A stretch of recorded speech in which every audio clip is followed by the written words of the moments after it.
Well, good afternoon. It's a little later, but the sun hasn't gone down yet. How about that? And we went from 22 degrees yesterday to about 54 right now. Yes, that's much better. But I guess it'll be dipping again tomorrow. There's mostly wall-to-wall talk about the balloon. And it's very interesting in the sense that the Republicans cast aspersions on our president for making the decision to shoot down the balloon and trying to do it under safe circumstances without knowing for sure whether the damn balloon was booby-trapped. And I guess the Republicans are just, the way to look at it is, there's this and that, in this sense. This is Biden doing the best he can with the information he has to secure the nation, but not fall for some trap, and to not shoot down a balloon in a populated area such that we hurt people on the ground and destroy buildings and scare the living daylights out of people. So there is that responsibility. And all the time, China is telling us it's a weather balloon, and all the indications are it's not. And it hangs over Montana, presumably not taking pictures that they can get from satellites, but trying to sense emanations from the missiles and nuclear material that is in that area. That's a hypothetical. Nobody has concluded it yet. But because of the way the balloon was shot down, which is over water, which turned out when the debris landed to be 43 or 47 feet, but it's spread along a course of 7 miles. So it's going to take a time to see what it is. Now, some say, well, you let these things go before. In fact, it was Trump who let these things go before. But the question is, what is different about this balloon? Well, what's different is there's been a little saber rattling over Taiwan. We said we would stand by our obligations to Taiwan, and China was not happy with that. And the Republicans used to be for that. I don't know what they are. But the President of the United States said we stand by our obligations. That's it. And so I think that if it turns out, as we expect, that this is not a weather balloon of any sort and was there to monitor and gauge certain things, and the United States has its own balloon, so it knows something about the technology, they're not flat-footed, that then we'll have an idea if this was also testing us to see if we would do nothing. Because that's important information to know. Will we hesitate if they do something? Will we fail to act if the Chinese, do something? If they do it in concert with Russia, they do it involving Taiwan. And I think that the reaction both domestically and internationally was very well done. That is to say, we were very careful to see how this balloon entered into our airspace after going from Texas to, from Alaska to Canada. And then as it came into the United States and hovered in Montana. And I think the experts, they found that was the most important factoid, that how this balloon can navigate and finds itself in Montana, where we have missile silos and so forth.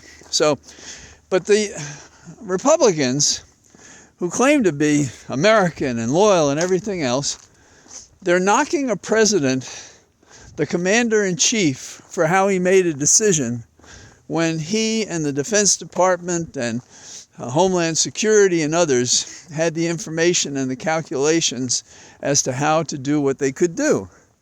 In other words, they had a plan, and the plan was executed, and it was well executed. And as for whatever China may have gotten from its balloon, it appears that we did countermeasures that probably reduced whatever, material data they could obtain. But it says something pretty terrible about America. Even when we're dealing with an adversary who's an economic friend in the sense that it's a debtor, and we do a lot of trade with them, these calculations have to be smarter than let's break some China, which is, and I'm talking about the old expression, bull in a china shop. In other words, indelicate mass destroying delicate China. And so it has a nice ring to it as a metaphor and as an old hackneyed expression that people use. And the Republicans don't enter into that atmosphere, into that dialogue, knowing how, as past Republicans and Democrats, could calculate when we should all pull together. We're one nation, and they say other things about that, indivisible, etc. Well, we're not, and we have to keep that in mind. Another bad signal to me is the state of the nation is going to be addressed on Tuesday evening by President Biden, as it should be, and that's a good thing. But they're talking about bipartisanship. I do not think we should fool America. We should prepare them for what Republicans will do, which is to fail America, just as they did when we had this question about international relations with China and Russia and how we should handle the balloon flying across America. I think that's important. I was curious if it was going to circumnavigate the earth like old movies we used to say. So that's it about the balloon for me. The other thing that's interesting is we have former Republican Senator Portman. He thinks Trump is not going to make it. He's not going to go. Well, that's a nice thing to say, but how does he know that, or how could he possibly know that? Tucker Carlson, when the balloon was over Montana, and he was on air, this great genius, announced that the balloon was shot down there. These people, they're always jumping toward a result, never getting what is the truth about the thing, just happy to get on the air and talk about something, anything, as long as that little red light is on. So I think Biden should be talking to us about the real state of America. And I hope he will, and I can't imagine he could avoid some of it. The violence in the streets, the lies in our public places about what's going on, the indifference to the human condition when the way we measure civilization is how we treat our own, and the Republicans would not. In fact, they're talking about cutting Social Security and Medicaid as how they would deal with the debt limit. What kind of people say or do those things? And it's people, I guess, that go back to Johnson and Roosevelt and the others who built into America the kinds of institutions that do measure a civilization. Because these bills and protections and so forth take care of the people. And that's what we need. That's important to have. And the Republicans don't believe that. I don't know what they do believe. They ran a campaign for president and they had nothing to say. Americans are tired of both of them. Listen, I don't care if people bore me or I'm tired of them. What kind of job do they do? And Biden has done an outstanding job, and we all have our criticisms, but who in the world can make so many decisions and hold everybody together in support of you? And if you contrast that with what Trump means, whatever, things he creates, he destroys so much more. He destroys hope. He destroys charity. He destroys the truth. He would have destroyed democracy if he could have gotten away with it. When you measure these two people against each other, there isn't any contest, however bored you may be, to have Biden run again and be elected again. And the fact that I or anybody else criticizes someone, we have a First Amendment right to do that. But we should keep in mind how we weigh these things.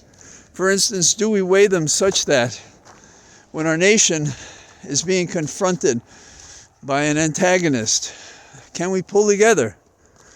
Can we, if we're the third person in line to be president, I'm talking about the Speaker of the House, can we find a way to get on the phone and not pose for the public and talk to Biden and say, how are we doing? How can I be of help? How can I help make this work for America against China if they mean something other than a weather station? Anyhow, you get the idea. But the Republicans don't, and that's the challenge. And I'm a firm believer there has to be a firm and polite way to say to America, this is not working. I'm asking the Republicans to make it work. Nobody believes that it will work. It will hurt, though. And tell all your elected representatives to get their ass in gear and care about America and care about you, because right now they do not. So here I am amidst the Cathedral of Trees on the day of my daughter's birthday celebration. Thank you very much. Bye-bye.